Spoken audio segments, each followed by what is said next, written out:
दोस्तों यहाँ पर देख सकते हैं कि अनअकैडमी एक नया ऑफर लेके आया है अनलॉक 20। मतलब ये ऑफर एक लिमिटेड ऑफर है और अगर आप यूपीपीएससी कैटेगरी से तैयारी कर रहे हैं और यूपीपीएससी का सब्सक्रिप्शन लेना चाहते हैं तो पहले जो 10% का आपको ऑफ दिया जा रहा था अब आपको यहाँ पर 20% का ऑफ दिया जाएगा, जो कि लिमिटेड ऑफर है आपका 14 से यहाँ पर 16 मार्च तक के लिए है। और इसी के साथ आप लोगों को कम्बो ऑफर दिया गया है कि अगर आपने कोई सब्सक्रिप्शन ले लिया है या अगर आप यहाँ पर ये वाला सब्सक्रिप्शन लिया होता है और आपने वीडियो एग्जाम कर ले लिया है साथ में, तो भी आपको छूट आपको दी जा रही है। और यूपीएससी के प्रीलिम्स के लिए जो लोग जीएस टेस्ट की टेस्ट सीरीज मतलब पेपर फर्स्ट की तैयारी कर रहे हैं वो लोग अगर यहाँ पर टेस्ट सीरीज में रैंक 1 से लेकर रैंक 25 तक लाते हैं तो 1 ईयर का अगर आप लोग सब्सक्रिप्शन लेते हैं तो आपको यहाँ पर छूट भी आपको मिलेगी, ठीक है। और इसी के साथ साथ आपके आरओ के जो लोग यहाँ पर मेंस की तैयारी कर रहे हैं, अगर आप लोग टेस्ट सीरीज ज्वाइन करते हैं, जो देख सकते हैं मंडे से फ्राइडे टेस्ट सीरीज आपकी कराई जा रही है, टॉप 3 रैंक लाने पर 2 ईयर का सब्सक्रिप्शन आपको यहाँ पर मिल रहा है, ठीक है। और इसी के साथ साथ आपके विजय भाव बैच चलाया जा रहा है और आपके यूपीपीएससी मेंस के ऑप्शनल भी चलाए जा रहे हैं।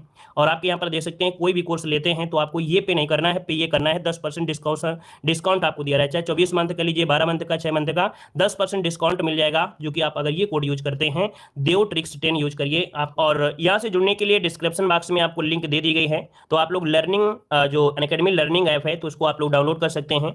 यहाँ पर सिंपल सा आपका फार्मूला है कि गेट स्टार्ट में आप लोग करेंगे, इसके बाद यहाँ पर नंबर पुटअप करेंगे और डायरेक्ट आप लोग सिलेक्ट करके अपने कैटेगरी में आप लोग पहुंच सकते हैं। बेहतरीन यहाँ पर सुविधाएं भी दी गई हैं, देख सकते हैं कि अगर आप कोई कोर्स लिए होते हैं तो वहाँ पर जितने भी डाउट होते हैं वो लाइव डाउट होते हैं और इसके बाद उन डाउट को क्लियर किया जाता है। जितना पढ़ाया जाता है वो आपको पीडीएफ फॉर्मेट में आपको दे भी दिया जाता है। जितना आप यूज करना चाहते हैं क्विज टेस्ट भी आप लोग लगा सकते हैं, ठीक है। और यहाँ पर देख सकते हैं खास बात यह है कि आप 1 सब्सक्रिप्शन फॉर ऑल एग्जाम, अर्थात इनमें से कोई एक कोर्स ले लेते हैं तो हर एक एग्जाम की पढ़ाई आपको यहाँ पर मिल जाएगी। कोई स्टार्ट करते हैं।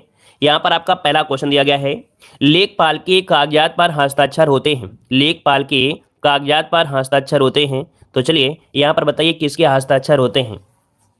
लेखपाल के कागजात पर हस्ताक्षर होते हैं, ग्राम प्रधान के होते हैं क्या, राजस्व अधिकारी, ब्लॉक प्रमुख या ग्राम विकास अधिकारी, क्या हो जाएगा। चलिए good morning good morning good morning सभी गुड मॉर्निंग। तो देखिए यहाँ पर आपका ऑप्शन है आपका बी नंबर जिसका आया है बिल्कुल राइट हो जाएगा कि लेखपाल के कागजात पर हस्ताक्षर जो होते हैं वो आपके राजस्व अधिकारी के होते हैं। ऑप्शन बनेगा आपका बी नंबर, यहाँ पर राइट हो जाएगा। आगे बढ़ते हैं, क्वेश्चन आपसे अगला पूछा गया है, उत्तर प्रदेश में राजस्व परिषद का गठन किस वर्ष किया गया था। यहाँ से क्वेश्चन बनने ही बनने हैं क्योंकि राजस्व लेखपाल का फार्म है तो राजस्व से रिलेटेड तो क्वेश्चन आपके 2-3 मिलेंगे ही मिलेंगे, तो इस वीडियो को अच्छी तरीके से पढ़िएगा, ठीक है ना। तो चलिए बताइएगा क्या आपसे उत्तर प्रदेश में राजस्व परिषद का गठन किस वर्ष में किया गया। 2 नंबर जवाब देना है। तो देखिए आपका जवाब हो जाएगा आपका यहाँ पर बी नंबर 1831 में। कब भैया 1831, इसका ऑप्शन में आपका बी नंबर कि राजस्व परिषद का गठन किस वर्ष किया गया था, 1831 में किया गया था। चलिए आगे बढ़ते हैं, क्वेश्चन आपसे अगला पूछा गया है, उत्तर प्रदेश के विकास का सबसे बड़ा स्रोत है। चलिए 3 का ऑप्शन दीजिएगा, उत्तर प्रदेश के विकास का सबसे बड़ा जो स्रोत है वो आपका कौन सा है। तो देखा जाए तो उत्तर प्रदेश की राज्य मतलब जो अर्थव्यवस्था है वो इसे देखा जाए कृषि पर आधारित है, लेकिन यहाँ पर जो आपका है कौन सा स्रोत है तो आपका राजस्व है। तो इसका 3 का ऑप्शन क्या बनेगा, ए नंबर आपका हो जाएगा, राजस्व हो जाएगा। आगे बढ़ते हैं, क्वेश्चन आपसे अगला पूछा गया है, उत्तर प्रदेश के राजस्व परिषद का प्रशासनिक कार्यालय स्थित है। चलिए आज आपके बिल्कुल लेखपाल से संबंधित पूरा आपका है, अर्थात जो वैकेंसी आई है उसी पर आधारित ये आपका है। इसके पहले हमने भूमि पैमाइश आपको बताया था और आज की वीडियो में आप देख पा रहे होंगे कि जो राजस्व भर्ती आई है राजस्व लेखपाल की, उसी से रिलेटेड आपका ये पूरा टॉपिक है। तो वीडियो को हमने बता दिया है, पूरा देखिएगा। तो देखिए यहाँ पर जो आपका है उत्तर प्रदेश के राजस्व परिषद का प्रशासनिक कार्यालय, ये आपका हो जाएगा कौन सा, ए नंबर हो जाएगा, लखनऊ हो जाएगा। क्या हो जाएगा, लखनऊ। देखो यहाँ पर दिया गया प्रशासनिक मुख्यालय है ना, प्रशासनिक कार्यालय। तो देखो प्रशासनिक कार्यालय आपके कहां पर है, आपके लखनऊ में। लेकिन अगर ये पूछ ले देता है कि राजस्व परिषद का न्यायिक कार्यालय कहां पर है तो क्या जवाब देंगे। अगर न्यायिक कार्यालय पूछ लेता है तब आपको यहां पर देना है प्रयागराज देना था, ठीक है। क्या देना था आपको, प्रयागराज देना था। तो इसका ऑप्शन क्या हो जाएगा आपका, यहां पर ए नंबर हो जाएगा। आगे बढ़ते हैं, क्वेश्चन आपसे अगला पूछा गया है, राज्य और जिले के बीच समन्वय होता है। राज्य और जिले की बात कर रहे हैं, राज्य और जिले के बीच समन्वय होता है, कौन होता है, 5 नंबर में। चलिए तो देखिए जो राज्य और जिले के बीच समन्वयक होता है वो आपका जिला अधिकारी, जिलाधीश जिसे बोलते हैं, है ना। तो यहाँ पर आंसर क्या हो जाएगा, सी नंबर हो जाएगा, जिलाधीश। ऑप्शन क्या हो जाएगा आपका, सी नंबर राइट हो जाएगा। आगे बढ़ते हैं, क्वेश्चन आपसे अगला पूछा गया है, कलेक्टर के पद के सृजन का श्रेय जाता है। कलेक्टर के पद के सृजन का जो श्रेय जाता है ना, वो किसे जाता है, यहाँ पर जवाब देना है। तो आपका सही जवाब क्या हो जाएगा, यहाँ पर 6 नंबर का जवाब देना है। 6 नंबर में क्या हो जाएगा, चलिए देखिए, आपका जवाब हो जाएगा आपका वारेन हेस्टिंग। क्या हो जाएगा आपका यहाँ पर बी नंबर हो जाएगा, वारेन हेस्टिंग को जाता है, तो ऑप्शन में आपका बी नंबर हो जाएगा। देखो 2-3 पॉइंट में हमें कह सकते हैं, लगभग सब वीडियो में आपको बताते हैं कि देखो कभी कभी आपको कलेक्टर लिखा होता है, कहीं कहीं जिलाधिकारी लिखा होता है, कहीं कहीं कहीं पर आपको डायरेक्ट डीएम लिख जाता है।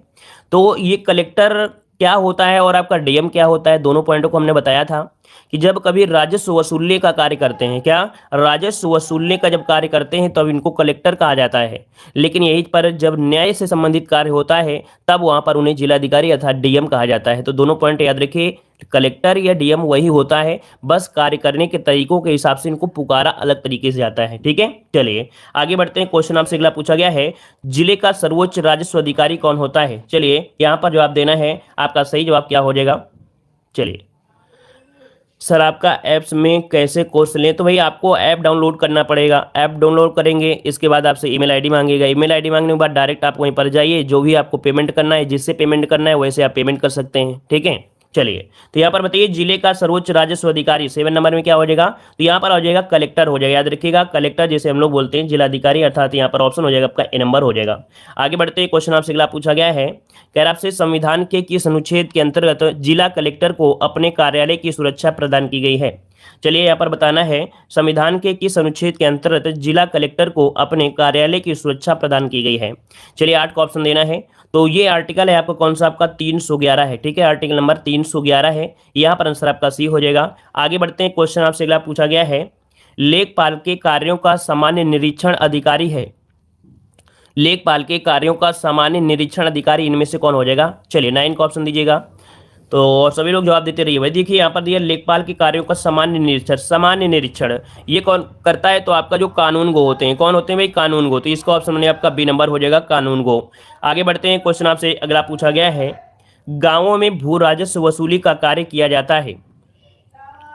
गाँवों में भू राजस्व वसूली का कार्य किया जाता है, किसके द्वारा किया जाता है, और यहाँ पर आंसर क्या हो जाएगा आपका, तो आपका जवाब हो जाएगा 10 का ऑप्शन हो जाएगा ए नंबर, आपके लेखपाल के द्वारा। किसके द्वारा, आपके लेखपाल के द्वारा होता है, ऑप्शन आपका ए नंबर राइट हो जाएगा। हालांकि यहाँ पर इस क्वेश्चन में काफ़ी लोग यहाँ पर कहते हैं कि सर जो अमीन होता है, अमीन तो साथ में दे भी नहीं दिया गया है ना, क्योंकि अमीन वाला जो होता है वो भी आता है कहीं ना कहीं, सहयोगी उसी के होते हैं। जैसे डीएम भी वसूलता है, तो ऐसा नहीं है कि हाँ उस गाँव में आए तो डीएम भी अपना पैसा ले जाए, लेखपाल का काम है तो लेखपाल भी वसूलने लगे, अमीन का काम अमीनों ले जाए।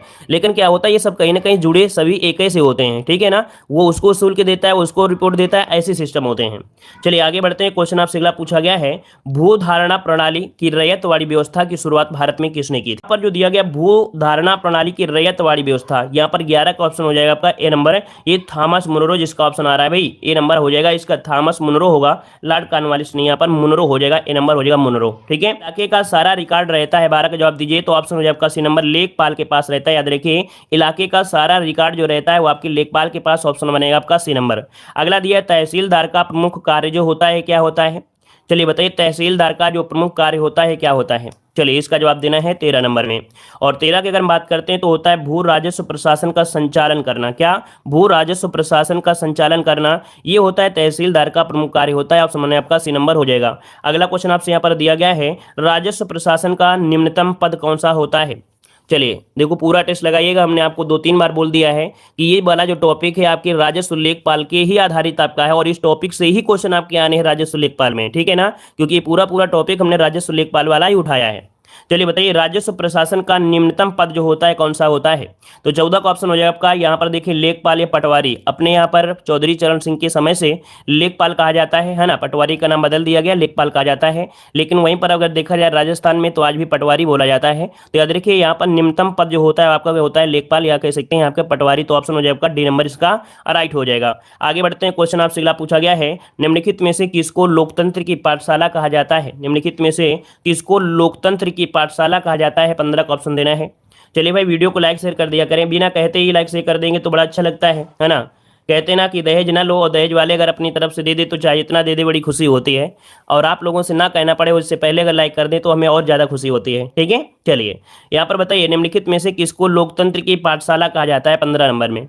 15 का ऑप्शन हो जाएगा आपका सी नंबर, स्थानीय स्वायत्त शासन संस्थाओं को कहा जाता है। याद रखिए, स्थानीय स्वायत्त शासन संस्थाओं को लोकतंत्र की पाठशाला कहा जाता है, ऑप्शन क्या हो जाएगा यहाँ पर आपका सी नंबर। अच्छा, चेहरे में अभी खुशी नहीं आई थी किसी के पास, है ना, तो हमने कहा चलो चेहरे में खुशी आ जाए आप लोगों के। चलिए आइए अगले क्वेश्चन में। आइए क्वेश्चन दिया गया है, निम्नलिखित में से किसे चकबंदी के अधीन नहीं लिया जा सकता है?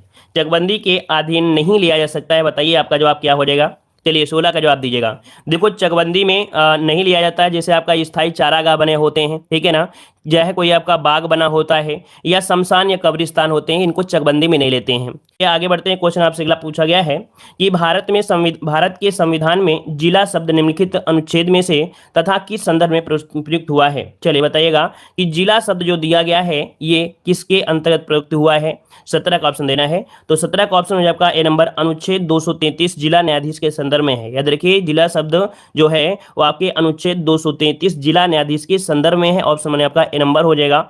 आगे बढ़ते हैं। क्वेश्चन आपसे अगला पूछा गया है, निम्नलिखित में से कौन सा चकबंदी का उद्देश्य नहीं है? निम्नलिखित में से कौन सा चकबंदी का उद्देश्य नहीं है? तो चलिए 18 का ऑप्शन दीजिएगा, 18 नंबर में। तो देखिए कह रहा है जोतों का उप विभाजन रोकना, मतलब जो जोत हो रही हैं और लोग अपना अलग अलग कर रहे हैं, सिस्टम है ना, ये कह सकते हैं उप विभाजन कर रहे हैं, एक खेत के 4-4 टुकड़े कर रहे हैं। कृषि जोतों का उपखंडन रोका जा रहा है। कृषकों के अलग अलग खेती स्थान पर एकत्रित करना। ये तो 3 पॉइंट आपके सही दिए हैं, लेकिन दिया है बड़े पैमाने की कारपोरेट खेती को बढ़ावा देना। ये चकबंदी का उद्देश्य नहीं है, ये चकबंदी का नहीं है, ये तो आपके हरित क्रांति में उद्देश्य रहता है। ठीक है, आगे बढ़ते हैं। क्वेश्चन आपसे अगला पूछा गया है, उत्तर प्रदेश चकबंदी अधिनियम कब पारित किया गया था? उत्तर प्रदेश चकबंदी अधिनियम कब पारित किया गया था? चलिए यहाँ पर ऑप्शन देना है, आपका जवाब क्या हो जाएगा 19 नंबर में। तो देखिए भाई यहाँ पर जवाब हो जाएगा आपके पारित कब किया गया था। इस क्वेश्चन में थोड़ा सा आप लोग जल्दीबाजी में रहते हैं, लेकिन यहाँ पर दिया गया अधिनियम कब पारित किया गया ये दिया गया है, तो जल्दीबाजी में आप लोग क्वेश्चन गलत करके आ जाते हैं। देखो यहाँ पर पारित आपका हो जाएगा 53 में, है ना, लागू हुआ था आपके 54 में, और पूरे उत्तर प्रदेश में लागू हुआ था 1958 में लागू हुआ था। 3 पॉइंट होते हैं, अधिनियम पारित हुआ 53 में और 54 में लागू हुआ, 58 में पूरे उत्तर प्रदेश में लागू हो गया। तो यहाँ पर आंसर क्या हो जाएगा, यहाँ पर आपका जो हो जाएगा वो आपका सी नंबर है, यहाँ पर राइट हो जाएगा। आगे बढ़ते हैं। क्वेश्चन आपसे अगला पूछा गया है, कह रहा है लेखपाल खसरा तैयार करके अगले वर्ष जमा कर देता है। लेखपाल खसरा तैयार करके अगले वर्ष जमा कर देता है, किसे जमा कर देता है? चलिए इसका जवाब देना है, आपका आंसर इनमें से क्या हो जाएगा। अच्छा, पूरे भारत में लागू हुआ था, अच्छी बात है कि पूरे भारत में लागू हुआ था। चलिए बताइए, लेखपाल खसरा तैयार करके अगले वर्ष जमा कर देता है, किसे जमा करता है? यहाँ पर 20 का ऑप्शन जो हो जाएगा वो आपको हो जाएगा बी नंबर, रजिस्ट्रार कानूनगो के पास जमा कर देता है। याद रखिएगा, लेखपाल खसरा तैयार करके, खसरा में जो आपकी होती है वो आपकी कौन सी होती है भाई, हेक्टेयर, तो यहाँ पर देखिए रजिस्ट्रार कानून के पास जमा कर देता है। अगला क्वेश्चन आपसे यहाँ पर पूछा गया है कि भारत में संपत्ति का अधिकार है, कैसा अधिकार है? भारत में संपत्ति का अधिकार है, ये कैसा अधिकार है? यहाँ पर 21 नंबर में। तो देखिए भाई, भारत में संपत्ति अधिकार है, कैसा अधिकार है? मौलिक अधिकार तो रह नहीं गया है ना, ना कोई आर्थिक अधिकार है कि भाई आप गरीब हो तो आपको ऐसे कर दिया जाए, है ना, या आपको छूट मिल जाएगी, ना कोई सामाजिक है। यहाँ पर विधिक अधिकार है, अर्थात जो होता है विधि के अनुसार, अर्थात कानूनी अधिकार है। यहाँ पर याद रखिए संपत्ति का अधिकार विधिक अधिकार है, जो कि आर्टिकल नंबर 300 के ए में आपको रख दिया गया है। और हमने बताया था जो आपका संपत्ति अधिकार है वो आपकी 2 जगह था, कहाँ पर? आर्टिकल नंबर आपके 19 के फर्स्ट में भी इसका स्थान था, और आर्टिकल नंबर 31 में भी आपका इसका स्थान था, किसका? संपत्ति का। तो अब आपके यहाँ से हटाकर, यहाँ से दोनों जगह से हटाकर अब 300 के ए में इसको रख दिया गया था, 300 के का में इसको रख दिया गया है। ठीक है, ये हुआ था 44वें संविधान संशोधन 1976 के तहत, 1978 के तहत। ठीक है, 44वें संविधान संशोधन 1978 के तहत ये हुआ था। आगे बढ़ते हैं। क्वेश्चन आपसे दिया गया है, निम्नलिखित में से कौन सा भूमि सुधार भारत में सबसे पहले प्रारंभ किया गया था? चलिए, कौन सा भूमि सुधार भारत में सबसे पहले प्रारंभ किया गया? 22 का ऑप्शन देना है। और 22 की अगर हम बात करते हैं तो आपका आंसर हो जाएगा आपका सी नंबर, जमींदारी उन्मूलन। याद रखिए भारत में सबसे पहले सुधार हुआ था जमींदारी उन्मूलन का, तो 22 का ऑप्शन हो जाएगा आपका सी नंबर। चलिए आगे बढ़ते हैं। क्वेश्चन आपसे अगला पूछा गया है कि उत्तर प्रदेश जमींदारी उन्मूलन एवं भूमि सुधार अधिनियम कब पारित किया गया? उत्तर प्रदेश जमींदारी उन्मूलन एवं भूमि सुधार अधिनियम कब पारित किया गया? 23 का ऑप्शन दीजिएगा। तो देखो 23 का ऑप्शन क्या हो जाएगा आपका, यहाँ पर हो जाएगा ए नंबर आपके 1950 में। कितने में? 1950 इसका ऑप्शन बनेगा, 23 का ऑप्शन बने आपका ए नंबर हो जाएगा।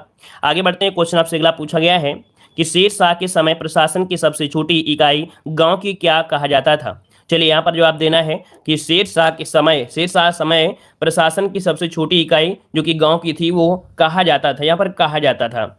24 का ऑप्शन, तो देखिए 24 का ऑप्शन यहाँ पर होता है मौजा। क्या होता है? मौजा होता है। याद रखिए इसका ऑप्शन जो बनेगा वो आपका बनेगा बी नंबर, मौजा होता है, ना कि यहाँ पर ए और बी दोनों सही करेंगे। इसमें सही करना है बी नंबर, मौजा। क्या? मौजा ऑप्शन में आपका बी नंबर आपका हो जाएगा।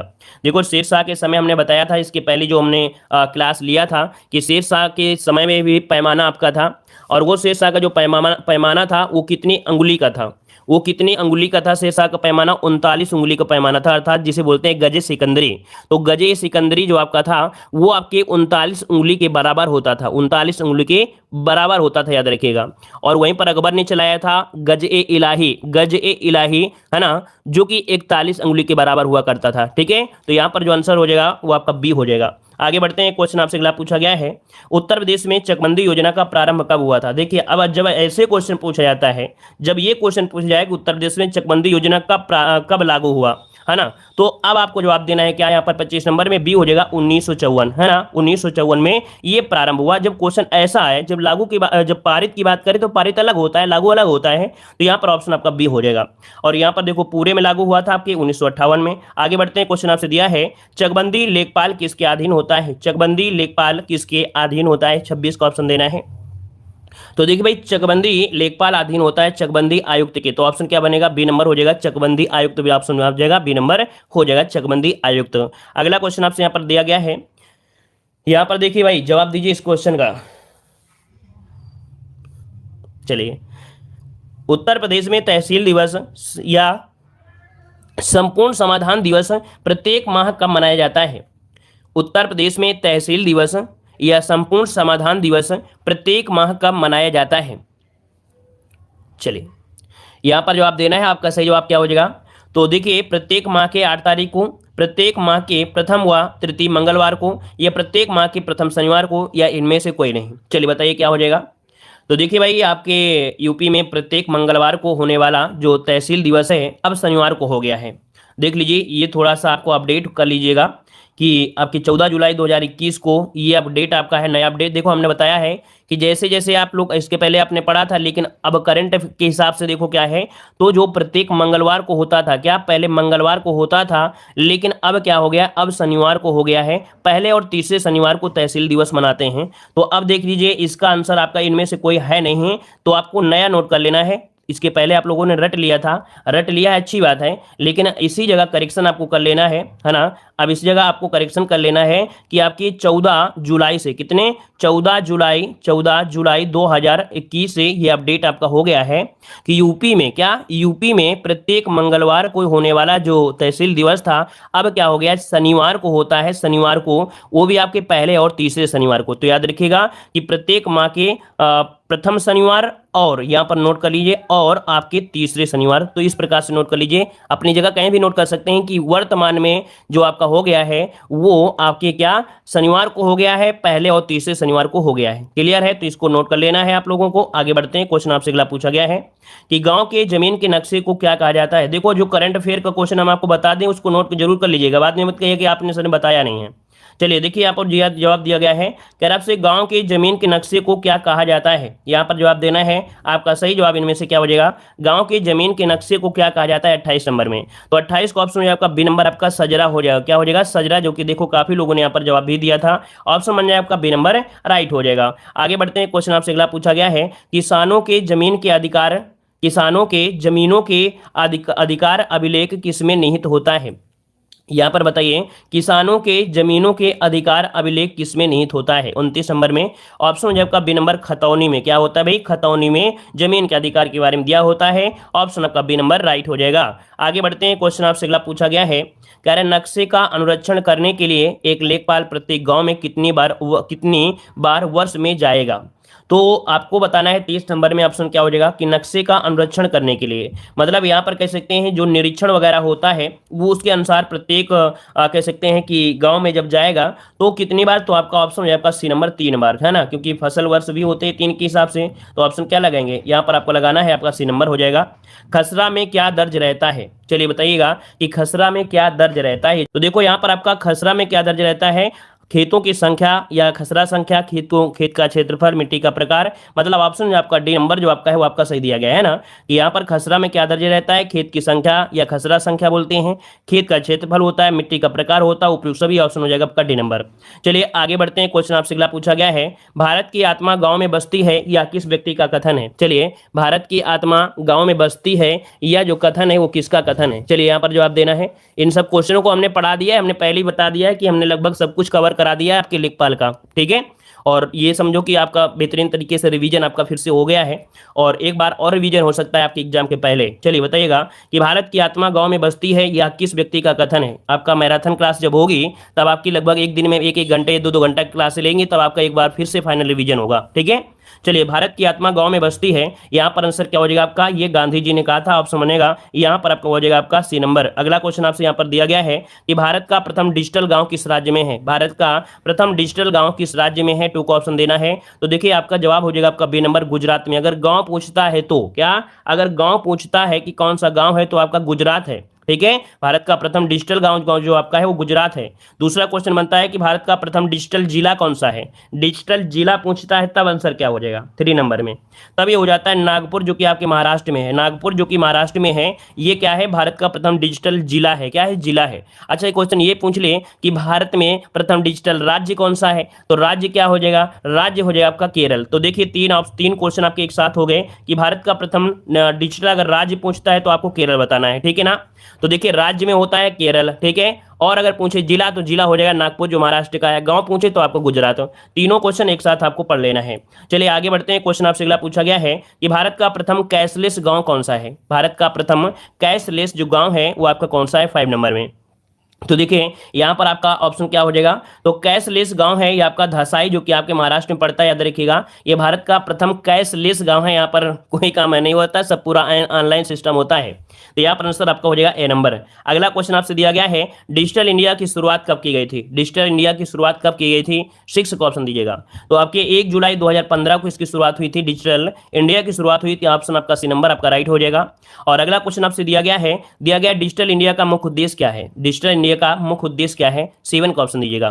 तो 7 का ऑप्शन क्या हो जाएगा कि देश के पूरी व्यवस्था को इंटरनेट से जोड़ना। याद रखिएगा, पूरे व्यवस्था को इंटरनेट से जोड़ना। ऑप्शन क्या हो जाएगा आपका सी नंबर है, यहाँ पर राइट हो जाएगा। अच्छा अगर मोदी जी ने यहाँ पर अगर नोटबंदी ना कराई होती तो हमें नहीं लगता इतनी जल्दी कैशलेस वाला सिस्टम हो जाता, है ना। उन्होंने कहीं ना किया तो थोड़ा अच्छा ही किया था कि कैश जो सिस्टम था, नोटबंदी हो गई तो हर एक चीज़ ऑनलाइन हो गई लगभग। तो देखा जाए तो कम से कम 25% लोग तो समझो गूगल पे फोन पे चलाने लगे थे और आज उसी का फायदा भी मिल रहा है। तो कहीं ना कहीं कुछ जुगाड़ से ही हुआ होगा, है ना। तो याद रखिए देश के पूरे व्यवस्था को इंटरनेट से जोड़ा गया, यहाँ पर आंसर आपका सी हो जाएगा। ठीक है, चलिए आगे बढ़ते हैं। क्वेश्चन आपसे अगला पूछा गया है कि भारत में राष्ट्रीय स्तर पर नेशनल ई गवर्नेंस प्लान की घोषणा कब की गई थी। भारत में राष्ट्रीय स्तर पर नेशनल ई गवर्नेंस प्लान अर्थात इसकी जो घोषणा की गई वो कब की गई थी।